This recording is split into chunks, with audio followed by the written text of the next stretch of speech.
Bienvenidos. Hoy ponemos la lupa sobre Entel S.A., un jugador clave en las telecomunicaciones de Chile y Perú. Tenemos sobre la mesa un análisis financiero bastante reciente de Goldman Sachs, con fecha 4 de septiembre de 2025. Hoy es 7, así que la información es, bueno, muy fresca. Exacto.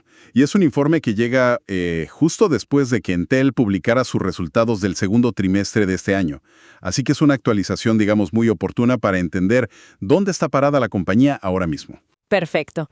Nuestra misión aquí es destilar lo más importante de este análisis, que nos dice sobre la salud financiera de Entel, cuáles son sus perspectivas y qué factores mueven realmente su valoración.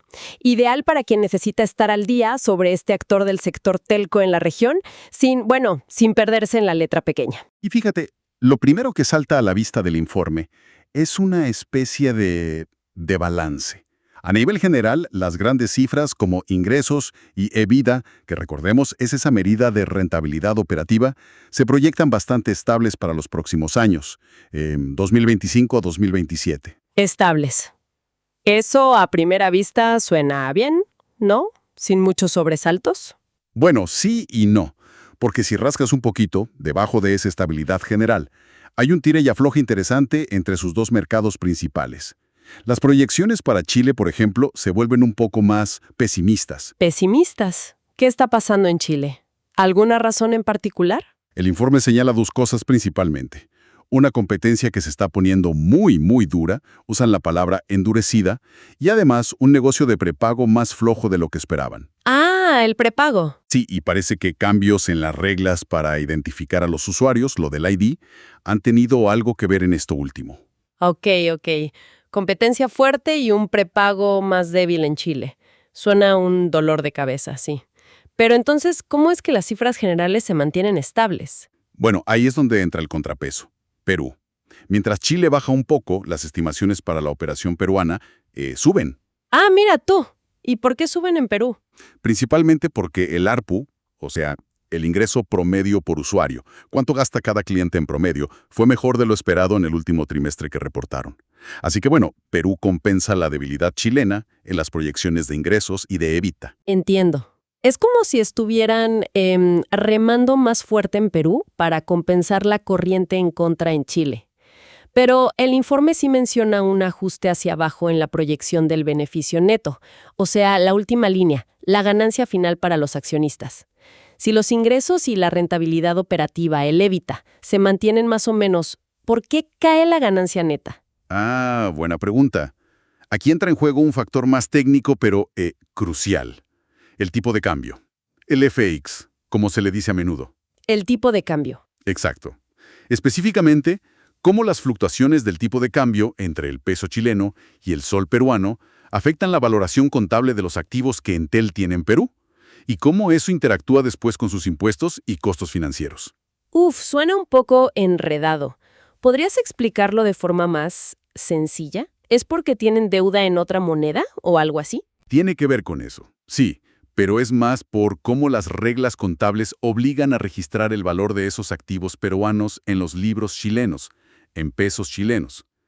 Y como Entel tiene un nivel de deuda considerable, o sea, está apalancada, y sus márgenes de ganancia neta no son gigantescos, pues estos efectos contables del tipo de cambio terminan teniendo un impacto porcentual grande en esa última línea del beneficio neto. Aunque no sea flujo de caja directo, afecta el número final. Vaya, es un buen recordatorio de cómo factores externos que parecen lejanos como el tipo de cambio pueden golpear el resultado final de una empresa que opera en varios países y tiene deuda. Totalmente. Son sensibilidades importantes a tener en cuenta. Y hablando de deuda y finanzas, pasemos a la inversión. Lo que llaman CAPEX, el gasto en capital. Ahí también hay novedades, cambios. Pues a corto y mediano plazo, para 2025-2027 parece que no. Las proyecciones de inversión se mantienen sin cambios. Están alineadas con lo que la propia Entel había dicho, invertir cerca del 19% de sus ventas este año.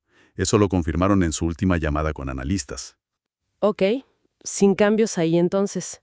Pero intuyo que hay un pero, ¿o no? Sí, lo hay. Lo interesante es que Goldman Sachs sí reduce sus expectativas de inversión para Entel, pero a más largo plazo. Y esto parece conectar con una tendencia más amplia que están viendo en el sector de telecomunicaciones en Latinoamérica. Otros operadores grandes también han bajado sus guías de inversión futuras.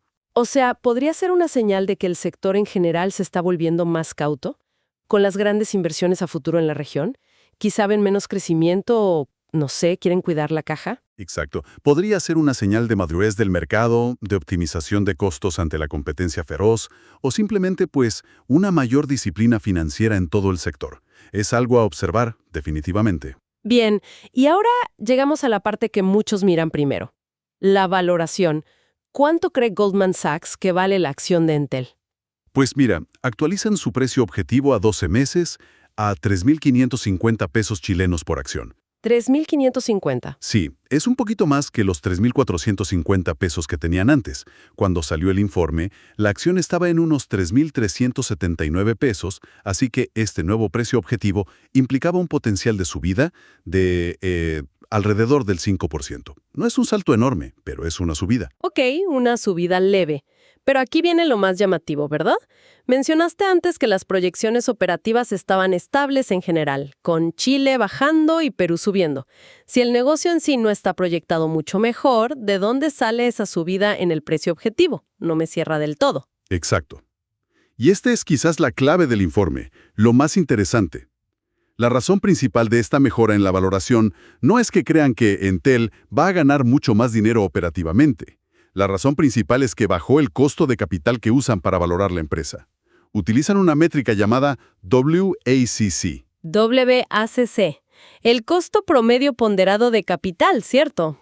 Suena técnico. ¿Qué es exactamente y por qué bajó? Piensa en el WACC como el costo promedio que le cuesta a Entel financiarse, ya sea pidiendo prestado o usando el dinero de sus accionistas. Es como la tasa de descuento que usan para traer a valor presente las ganancias futuras que esperan. Si esa tasa baja, el valor presente de esas ganancias futuras automáticamente sube, aunque las ganancias proyectadas en sí no cambien mucho. Ah, claro. ¿Y por qué bajó? Principalmente porque las tasas de interés de referencia de los gobiernos, las tasas soberanas, han caído tanto en Chile como en Perú. Menor riesgo país percibido, digamos, menor costo de financiamiento para las empresas como Entel. Entendido. O sea, es como si el precio del dinero hubiera bajado y eso hace que las promesas de ganancias futuras de Entel valgan un poquito más hoy. Qué importante es el contexto macroeconómico. Fundamental. También hay que decir, ajustaron ligeramente al alza el múltiplo que usan para comparar a Entel con otras empresas, el famoso EV/EBITDA, basándose en datos de mercado actualizados. Pero el motor principal del cambio en el precio objetivo fue esa bajada del WACC, del costo de capital. Entonces, el mensaje clave aquí es, ¿la valoración de Entel mejora según Goldman Sachs? Sí, pero más por factores externos, las tasas de interés, que por una mejora sustancial en las perspectivas del negocio central. Precisamente. Es un matiz crucial para quien sigue la acción. La mejora viene más del entorno financiero que de cambios profundos en la operación misma. ¿Y cómo llegan a ese número final, los 3.550 pesos? ¿Es una fórmula mágica o...? Jaja, no es magia, ¿no? Pero sí una combinación de métodos bastante estándar en finanzas. Usan una mezcla mitad y mitad. 50% basado en un modelo de flujo de caja descontado, o DCF por sus siglas en inglés, que, intenta estimar el valor intrínseco de la empresa, proyectando sus flujos de caja futuros y descontándolos con esa tasa WAC que mencionamos. Ok, la mitad mirando el futuro que genera la propia empresa. ¿Y el otro 50%? El otro 50% viene de comparar a Entel con sus pares en el mercado, usando múltiplos. Específicamente aplican un múltiplo objetivo de 4.1 veces al EBITDA proyectado para los próximos trimestres. Es una forma de decir, si empresas similares se valoran a X veces su EBITDA, Entel debería valer algo parecido. Buscan un balance entre lo intrínseco y lo relativo al mercado. Clave, mirar hacia adentro, los flujos futuros, y hacia afuera, la comparación con el mercado. Tiene sentido, sí.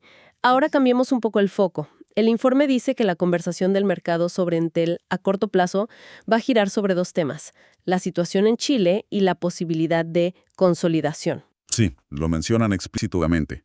Hablan de esa competencia endurecida en Chile, que ya comentamos. Y esto nos lleva directamente al tema de la consolidación, es decir, fusiones o adquisiciones entre los operadores. En mercados de telecomunicaciones muy competitivos y ya maduros como podría ser el chileno, a menudo la consolidación aparece como una salida estratégica para reducir la presión sobre los precios y, bueno, mejorar la rentabilidad general del sector. Y es la primera vez que suena esta palabra, consolidación, alrededor de Entel en los análisis de Goldman. No, de hecho, el informe recuerda que la nota inicial de Goldman Sachs sobre Entel ya exploraba estas opcionalidades, estas posibilidades de que hubiera movimientos corporativos. Parece ser un tema recurrente en la tesis de inversión que tienen sobre la compañía. Interesante. El informe también incluye una especie de radiografía comparativa llamada GS Factor Profile. ¿Qué nos revela eso sobre Entel? Es una herramienta interesante, sí. Compara a Entel con otras empresas de telecomunicaciones en América Latina que ellos cubren, usando percentiles en 3 dimensiones clave: crecimiento esperado, retornos financieros, o sea, qué tan rentable es sobre el capital invertido, y múltiplo, qué tan cara o barata está la acción según ciertas métricas de valoración. ¿Y cómo sale Entel en esa foto comparativa? ¿Bien, mal, regular? Pues, más bien regular, diría yo. Se ubica en percentiles bajos tanto en crecimiento como en múltiplo. Es decir, comparada con sus pares regionales, el mercado parece esperar menos crecimiento de Entel y la valora de forma más conservadora. En retornos financieros, también está en la parte baja, aunque quizás no tan abajo como en las otras 2 métricas. O sea, según estas métricas de Goldman, Entel no destacaría ahora mismo ni por su crecimiento esperado, ni por su rentabilidad, ni por estar especialmente barata en bolsa si la comparamos con el sector en LATAM. Eso es lo que sugiere este Factor Profile, sí. Una posición más bien moderada dentro de su grupo de comparación regional. Y relacionado con la consolidación que mencionábamos, le asignan un M&A Rank, un ranking de fusiones y adquisiciones de 3. ¿Qué implica ese número, un 3? Ese ranking va del 1, que sería alta probabilidad, al 3, que es baja probabilidad. Un 3 significa que Goldman Sachs ve una probabilidad baja. Ellos la cuantifican entre 0% y 15% de que Entel sea comprada por otra empresa en el corto plazo. Utilizan un marco propio para evaluar esto. Entiendo. ¿Y si ven baja probabilidad de que la compren, eso afecta cómo la valoran? ¿Afecta el precio objetivo? Directamente. Al asignar una probabilidad baja, no incluye ninguna prima por adquisición en su precio objetivo de 3.550 pesos. Si pensaran que hay una probabilidad media o alta de que alguien lance una oferta por Entel, probablemente añadirían un extra a la valoración, asumiendo que esa oferta sería un precio superior al de mercado. Pero no es el caso aquí. Entendido. No esperan una compra inminente. Hablemos de los riesgos. Siempre hay nubes en el horizonte, ¿no? ¿Cuáles identifica el informe como las principales para Entel? Eran 5 riesgos clave, bastante estándar para el sector, pero importantes para Entel. 1. La competencia. Lo hemos dicho varias veces, especialmente la intensidad en Chile. Sí, ese parece ser el tema recurrente. 2. El escenario macroeconómico, o sea, la salud de las economías de Chile y Perú es fundamental. 3. La economía de las redes neutrales. Ah, ¿eso de las empresas que alquilan infraestructura? Exacto.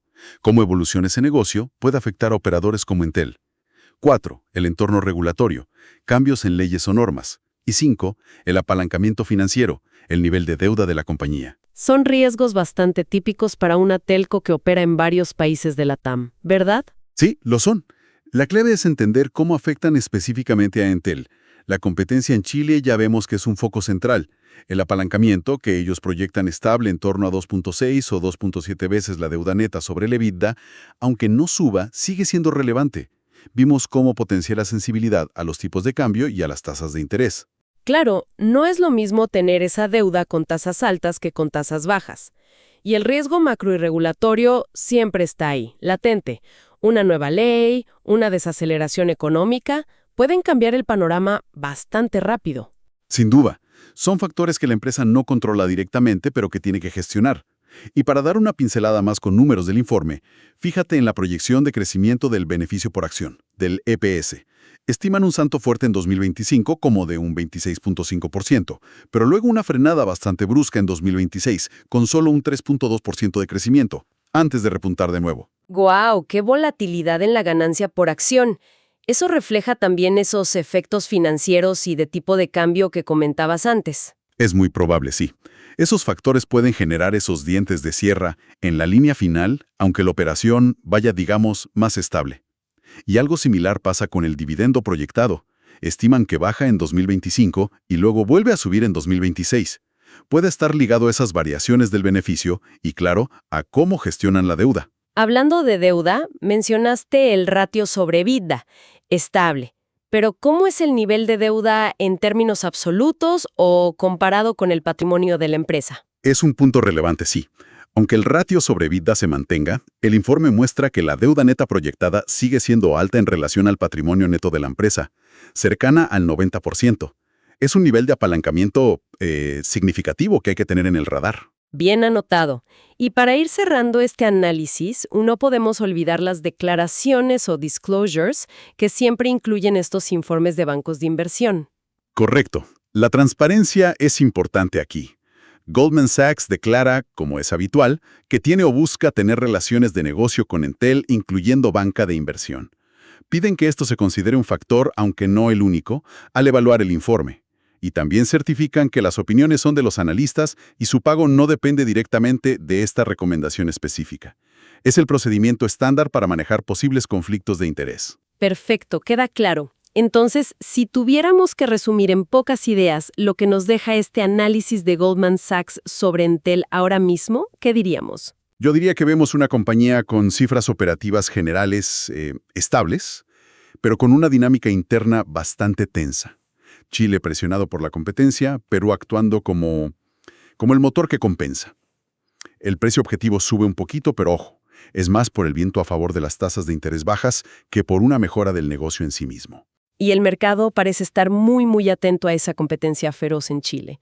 Y si eso podría eventualmente forzar algún tipo de consolidación, alguna movida estratégica entre operadores. Exacto. Y comparada con sus pares regionales, Entel se ve con un perfil más moderado en crecimiento y valoración, según este análisis en particular. Los riesgos habituales, macro, regulación, deuda, siguen ahí, por supuesto. ¿Cuál sería entonces la historia que cuenta este informe sobre Entel hoy? La narrativa principal. La historia parece ser la de una empresa navegando aguas complicadas, la verdad. Gestionando la eficiencia en mercados desafiantes, lidiando con rivales muy agresivos y siendo muy sensible a los vaivenes macroeconómicos y del tipo de cambio. No es, según Goldman Sachs en este momento al menos, una historia de crecimiento explosivo o disruptivo.